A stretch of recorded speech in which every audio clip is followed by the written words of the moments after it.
고용노동부와 안전보건공단이 산업재해 예방을 위해서 중소규모 사업장을 대상으로 안전보건관리체계 구축 컨설팅 지원을 시작합니다. 기업별로 맞춤형 안전관리 체계를 마련하고 또 이행할 수 있도록 돕는 사업이라고 할 수 있겠습니다. 이번 컨설팅이 산업재해 예방에 어떤 영향을 미칠지 스튜디오에 나와 있는 고용노동부 산재예방지원과 배경식 과장과 얘기 나눠보겠습니다.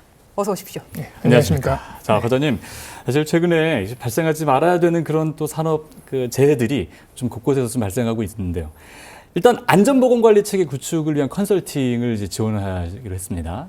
어떤 내용인가요? 이렇게 사업주와 근로자가 함께 그 현장의 위험 요인을 좀 주기적으로 점검하고 진단하고 개선하는 그런 일련의 과정을 저희가 위험성 평가라고 합니다.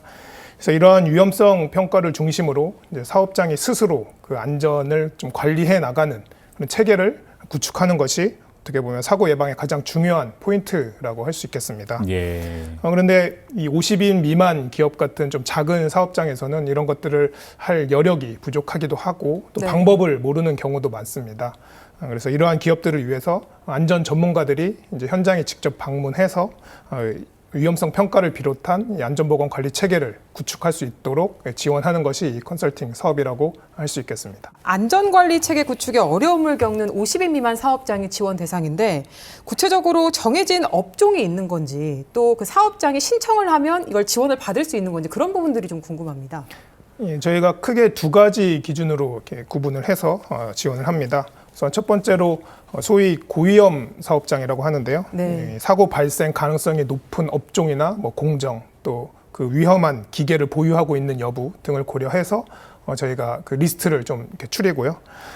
이러한 사업장에 대해서는 별도의 신청이 없더라도 저희가 컨설팅을 좀 받을 필요가 있는 기업들을 직접 선정을 해서 이제 컨설팅을 실시할 예정입니다. 예. 또 두 번째로 컨설팅을 받고 싶은 그런 사장님들도 계실 텐데 그런 분들은 직접 저희에게 이제 신청을 해주시면 또 지원을 합니다. 다만 저희가 그 사고 위험이 좀 높은 쪽에 집중을 하기 위해서 업종은 이제 일부 제한을 합니다. 그래서 기존에 고위험 사업장 중심으로 또 컨설팅 대상자를 이제 지원한다 말씀해 주셨는데 고위험 사업장이라고 한다면 아무래도 사고 위험이 높은 사업장을 이야기할 것 같습니다. 네.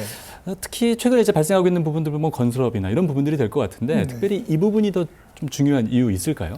저희가 특별히 이제 사고 발생 좀 빈도가 높고 또 어느 정도 그 지역적으로 좀 밀집되어 있는 그런 업종을 저희가 특히 이제 4개 업종을 특화 업종이라고 해서 이제 선정을 했습니다. 뭐 예를 들어 좀 말씀을 드리면 뭐 경기와 경남에 밀집되어 있는 기계 금속 제조업, 또 경기에 밀집되어 있는 화학 고무 제조업, 또 인천 경기에 목재 종이 제조업, 또 이제 부산과 경남에 밀집되어 있는 선박 건조 수리업 등이 대표적인 이런 위험 업종인데요. 이렇게 좀 복잡하고 위험한 공정이 있는 작업은 그 해당 분야를 보다 잘 아는 전문가가 좀 공정별로 꼼꼼하게 더 위험 요인을 파악하고 좀 집중적으로 컨설팅을 이렇게 할 필요가 있습니다. 그래서 그 해당 분야의 어떤 기술사, 기사와 같은 전문 인력을 좀 다수 보유하고 있고 또 그동안 어느 정도 실적을 인정받은 그런 기관들을 저희가 그 수행기관으로 선정을 해서 해당 사업장과 좀 연계를 하려고 합니다. 최근에도 뭐 현대 엔지니어링에서 어떤 큰 사고가 이제 사고가 발생을 해서 많은 분들이 안타까움을 이제 표시하셨는데 이런 부분들이 좀 계속 발생하고 있거든요. 건설업 같은 경우는 어떻습니까? 네, 건설업 같은 경우도 저희가 그 지원 대상에 당연히 이제 포함이 되고요. 특히 건설업 같은 경우에는 이제 본사와 별도로 이제 말씀하신 것처럼 좀 개별 건설 현장에 대한 그런 지원이 또 필요합니다. 그래서 저희가 일반 제조업 같은 경우에는 기본적으로 이제 5회를 진행을 하는데 건설업 같은 경우는 그런 건설 현장에 대한 컨설팅을 4회 그리고 본사에 대해서는 이제 3회 실시를 해서 총 7회 컨설팅을 이제 실시하게 됩니다. 아무래도 컨설팅을 계속 하시다 보면 이게 사업장별로 근무 환경이 다르다 보니까 달라져야 될 것들도 있고요. 또 보완돼야 할 것들도 있을 것 같은데 지난해 시행됐던 것들과 올해 시행되는 것들 좀 어떤 차이가 있는지도 설명 부탁드립니다.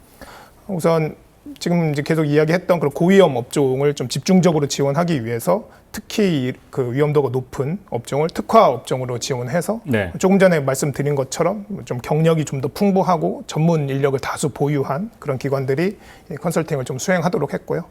또 실제 현장에서 이러한 컨설팅이 제대로 이루어지고 있는지에 대한 뭐 현장 점검이나 모니터링도 강화를 했고 마지막으로 이 컨설팅이 그 일회성으로 이제 끝나는 것이 아니고 컨설팅 이후에도 안전관리가 사업장에서 지속적으로 이루어질 수 있도록 관리하기 위해서 이 사후 관리 부분도 저희가 좀 강화를 했습니다.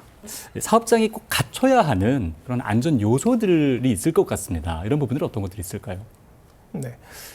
아무래도 그 안전한 사업장을 좀 만들겠다는 그 사업주의 강한 의지, 그리고 그 해당 사업장을 가장 잘 아는 그 현장 근로자의 좀 적극적인 참여가 가장 중요한 요소라고 할 수 있겠습니다. 예.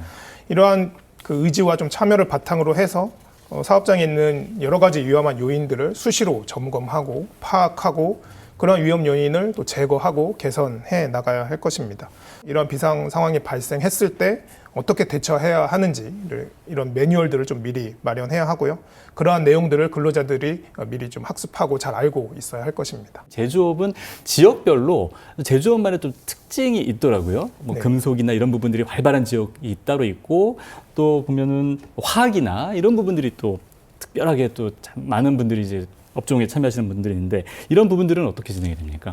예, 그 부분을 저희가 좀 특별하게 그 위험도가 높은 업종, 그리고 그런 업종들이 이제 지역적으로 밀집되어 있는 그런 업종을 저희가 이제 특화 업종으로 말씀하신 대로 이제 지정을 했고요. 네. 그 부분에 대해서는 보다 이 전문성을 좀 갖춘 그런 기관들이 컨설팅을 수행할 수 있도록 그렇게 연계를 할 계획입니다. 우선 경기도와 이제 경남에 기계, 금속 제조업이 많이 밀집되어 있고요. 예. 네. 특히 또 경기가 아무래도 사업장이 많다 보니까 그렇죠. 많이 이제 지정이 되어 있는데 네. 또 경기도의 화학 고무 제조업, 또 인천 경기의 목재 종이 제조업, 또 마지막으로 부산과 경남의 조선소들이 이제 많다 보니까 선박건조 수리업을 저희가 특화 업종으로 지정을 했습니다. 네. 네, 이 정부가 산업재해를 막기 위해서 이런 안전 컨설팅뿐만 아니라 각종 정책들을 추진을 해왔는데 그동안 추진해왔던 이 정책들 어느 정도 성과를 보였는지 좀 설명을 해주시죠. 정부가 지난 2022년 11월에 중대재해 감축 로드맵이라는 것을 이제 발표를 했습니다. 네. 사실 그간의 이제 산재 예방 정책이 좀 규제와 처벌 중심이었다면 이제 좀 노사가 함께 스스로 위험 요인을 진단 개선하고 그 노력에 따라서 결과에 대해서 이제 책임을 지는 저희가 소위 그 자기규율 예방 체계라고 부르는데요. 이것을 확립하는 것으로 좀 정책 패러다임을 좀 전환을 했습니다.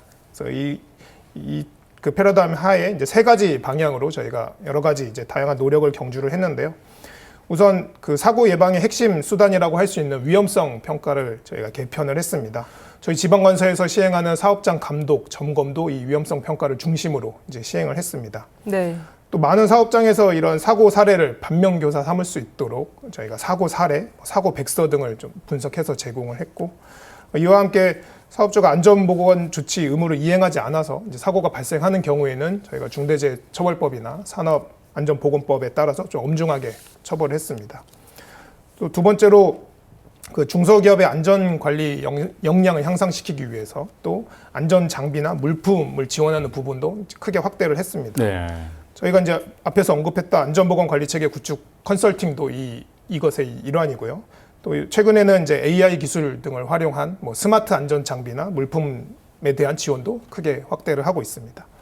세 번째로 이제 안전 의식이나 문화 확산도 중요한데요. 네. 이런 것들을 위해서 저희가 매년 7월을 그 산업안전보건의 달로 이제 지정을 했습니다. 그래서 범국민 안전문화 캠페인을 벌이고 있습니다. 지금 말씀해주신 이 컨설팅이 안전보건관리체계 구축 컨설팅인데 중소규모의 사업장을 대상으로 진행이 됩니다. 사실 대기업들은 자체적으로 이런 부분들을 잘 해나갈 수 있는 뭐 여력이 있는데 중소사업장 같은 경우는 재정이나 뭐 인력들이 크게 어렵지 않습니까?